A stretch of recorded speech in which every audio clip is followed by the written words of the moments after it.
This car is here because of a $700 cup of coffee. Let's find out how did that happen. Let's get started.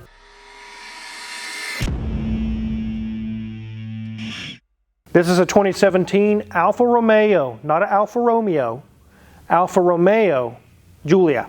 It has the 2-liter turbocharged engine in it. It's in fairly good condition, but it has an issue with a cup of coffee.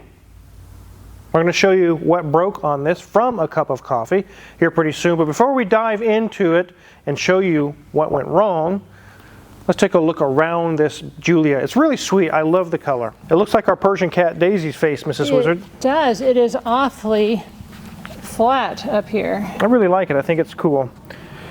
We can see right here there was some sort of maybe an incident and they got it put back together, glued, or I'm not sure what they did there. Oh, no, there's some house screws there, dear. Those are house screws? They're Phillips. Oh, wow. It works. Yeah, I guess it works. It's got some 18-inch matte gray wheels on it. What would you say the color is? Electric blue, Mrs. Wizard? I'd go with an electric blue. That looks nice. It really, really is a cool car. This is a Q2 Alfa Romeo Giulia. As we go down the side, you can see some paint peeling right here and some water spots and things, but other than the front end having some issues, there's no serious damage or anything. Let's go ahead and jump under the hood. Here's our 2-liter turbocharged 4-cylinder, and unlike other European brands where they cross-reference a VW engine or an Audi engine in a Bentley and vice versa, this one is an Italian engine, strictly an Italian engine.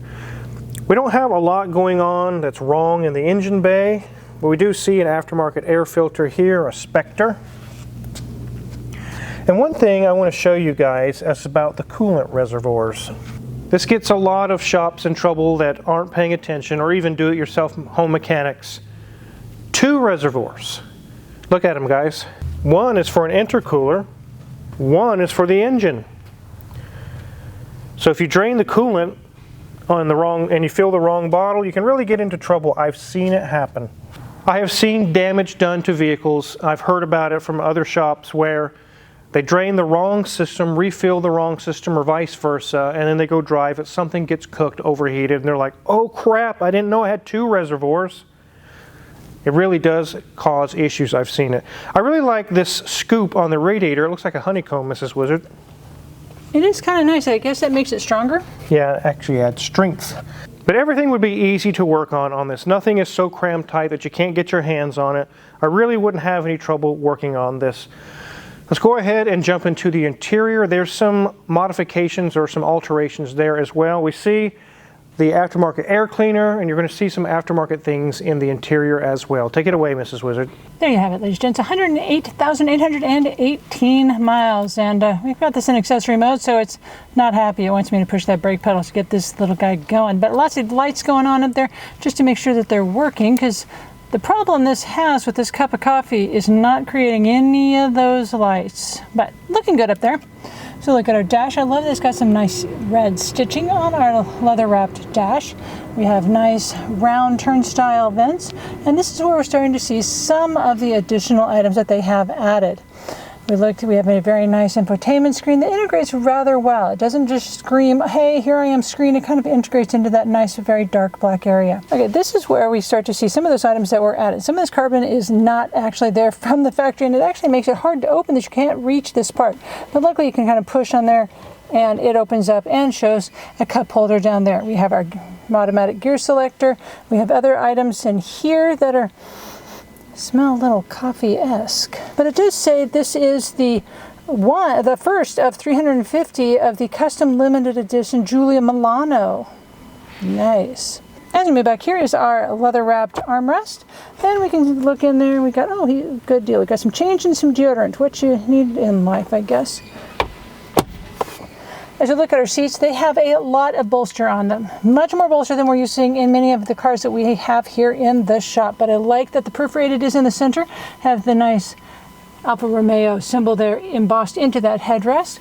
And notice everything in here is very much gray and more gray. Back seat looking good, more of that perforated leather in that center sections, but everything is looking nice. And we look at our headliner, it's looking a little plush up there. Yep, little bit dangling down, holding up in that center section because of the light, but at least it's high enough up that we're not actually touching the people that sit in the car's head. As we get back to our steering wheel, there's a lot going on here. A lot of carbon on here. That is also a special addition from this owner, but we have lots of buttons, and we notice that we have our push start right here on the steering wheel, which is kind of unique to the Alfa Romeo line. So enough of this interior talk. Let's get this up in the air and see what it looks like on the underneath.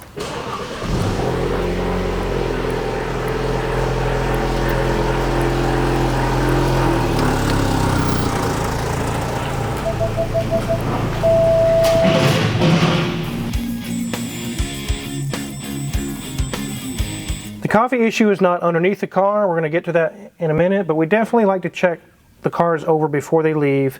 So there's nothing else. It's like, well, why didn't you check it over? We definitely do a check over. This is called the Q2 version. It's not a Q4 with all-wheel drive, but it is rear-wheel drive. It's really cool. The engine's oriented like the classic front to rear and rear-wheel drive. 108,000 miles on a European Alfa Romeo. It's probably got leaks everywhere, right? Some of these are proving to be actually pretty good cars. Let's take a look. So here's our radiator. I don't see anything leaking there. Here's our electric power steering. A lot of cars are going to that anymore. We do see a slight seepage from the oil pan, but nothing warranting a major teardown yet. You'd have to kind of remove this subframe to get to it. Let's check our brakes. We do see a wire dangling probably to the wear sensor. Yep, see? It used to go here. Brake pads are about 20 to 30% remaining. Struts are not blown. Sway bar links are good. Now the wire we just saw us cut is repairable, but a new wear sensor is $1.98. Why bother? Just put a new one on. We'll check out these brake pads over here, 20 to 30% remaining. Sway bar links are good. Struts not blown out. I don't see any leaks there. Come back to our transmission. It appears to be a ZF. It is.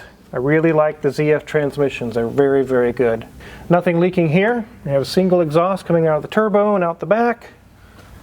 We do have heat shields kind of hiding our drive shaft that's above there. We see Alfa Romeo on this resonator to make sure that you know that's Alfa Romeo.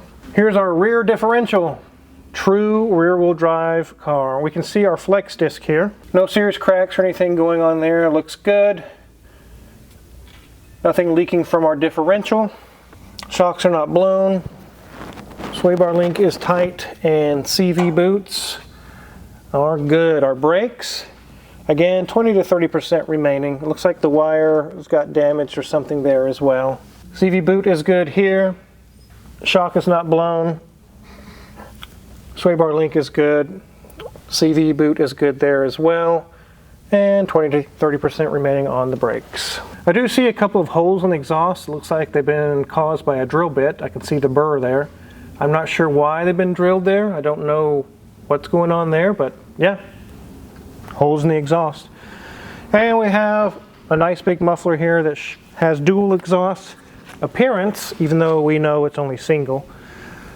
So 108,000 miles on this Alfa Romeo.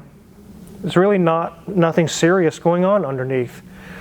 I got a lot to talk about that here in a minute, but let's get this thing on the ground and back it off. Let's talk about that $700 cup of coffee.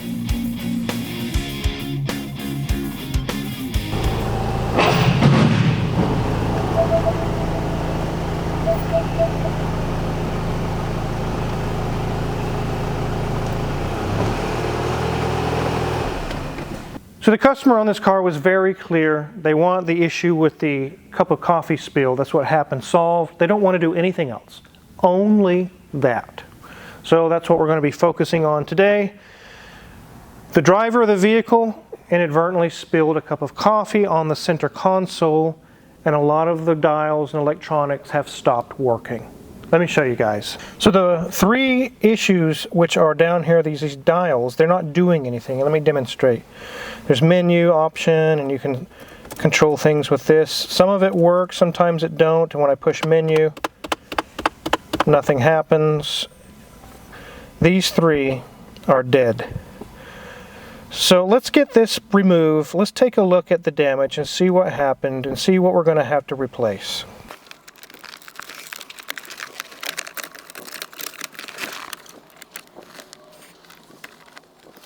So right away, as I'm unhooking these connectors, you can see that there's coffee. This is all shiny. A whole lot of coffee went down in here. So here we see our cafe latte on all the electronics here. It's just all over the place. Let's go ahead and remove this and take it apart and look inside, guys. Luckily, we don't have to replace the entire whole center console.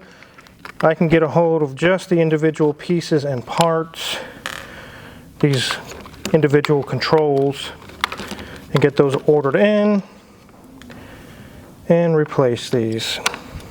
So there's our menu option control wheel. Let's take this apart and take a look inside. I can already see the coffee staining all over the place here.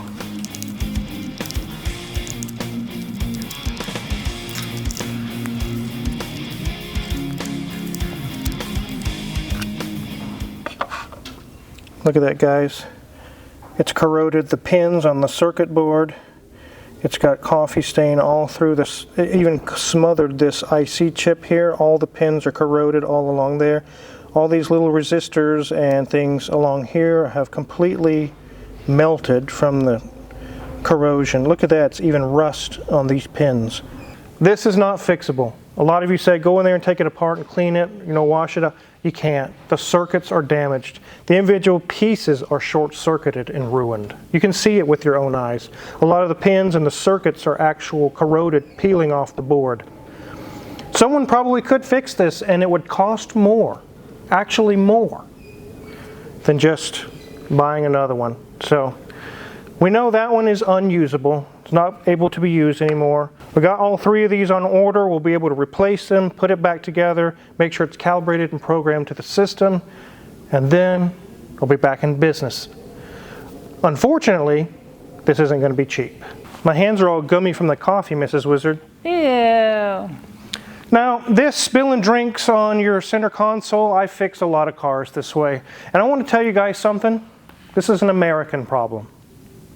Most cars in Europe, when you buy them in Europe and you're living in Europe, don't even have cup holders because literally nobody drives while they're drinking their coffee or their soda, Gatorade, whatever it is you're drinking. Nobody does that over there. And I know some of you Europeans are watching right now.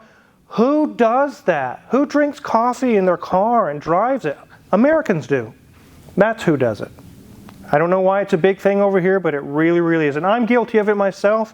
I really enjoy having a drink while I'm driving. Not alcoholic beverages, just normal beverages. Do you remember our Land Rover Discovery 1, Mrs. Wizard? I do. I loved that thing. It was great. And they had these options where you could put cup holders on in these wonky locations where it like hits you in the shin or in the back of your calf. Yeah. It's like an afterthought, but it's actually not an afterthought. Because they just didn't do that in Europe. They don't drink while they're driving. Alcohol or not, they just don't. So unfortunately, that $5, $10 cup of coffee has turned into a $700 cup of coffee. Because by the time we order those parts, the labor, the diagnosis, and calibrating and get everything set back up again, Alfa Romeo parts are not going to be cheap, obviously. And it's actually cheaper than I thought it would be. I thought, oh my goodness, I'm going to look these parts up and they're going to be $1,500 just for the parts. But they weren't that bad. Maybe it's a common issue that people spill drinks on it, so they build up a lot of them for sale, but it's going to be kind of expensive. But like I just mentioned, not as bad as I thought it would be. The customer went ahead and approved it. Everything's on order. As soon as the parts show up, we'll replace the damaged ones, put it back together. Hopefully, they're a little bit more careful with their coffee the next time. Now, luckily, all that it damaged was a few little dials and switches and things. We can be back in business. There are a lot of cars out there that have airbag control modules, body control modules, very expensive components right there under your cup holder, literally waiting for you to spill something on it and short out a whole system. So be mindful when you've got the cup of coffee or drink or whatever and you go to set it in there, kind of think about that. Do I have a bunch of electronics under there that could be fried? If possible, maybe don't drink in the car, or sometimes cup holders are in the door. Try that instead. But unfortunately, They put a lot of electronics right under the cup holders. You would think move it a little ways back so if they do spill, it's not going to damage anything, but I don't think they care. They just throw it together. In the past 5 years, I've probably seen this scenario with drinks spilled on electronics about 25 to 30 times. It's not super common, but it's definitely not rare. It's kind of a common occurrence, just not everyday common occurrence. I kind of remember a story many years ago. I was working on a vehicle where they had spilled a large bottle of some sort of a drink, a sugary drink, and it went all in the center console. It got onto the airbag control module. It got onto the electronics for the shifter to tell what gear it's in. It damaged a lot of stuff. And the shop I was working for at the time came up with a quote of $3,000. The customer actually stopped in at that time to ask the shop owner, Kenneth. He's like, where are we at on that? He kind of getting an update on it. We laid all the parts out on the table and showed him all the drink all over, all the components that had failed. We listed the price of each component, the hours of labor, the programming, and everything. It's going to be $3 grand. That seemed like the guy was about to punch himself in the face. He was red in the face. He's like, I can't believe I did that. I don't have $3 grand just laying around. It's like, hey, we didn't do that. Sorry. But this is what it's going to take to fix it. He finally gave the go-ahead. He came back. Even then, he was sulking. He was like, here's your $3 grand. He said a few explicatives I'm not going to say. He's like, hopefully I don't do that again. So, again, it's an accident. It's not on purpose. I know that. But it really sucks when you spill your drink and it costs so much money. They're very lucky they didn't cost thousands of dollars to fix this, just around $700. But I definitely wanted to get a video out to you guys today to show you how a cup of coffee can, in fact, end up costing you $700. So again, beautiful car, not a cheap car, and again, they got lucky it's only $700 and not $1,700. Wanted to get a video out there to you guys to show that this is a common occurrence, just not every day, but I have had quite a few of these come in with drink spills.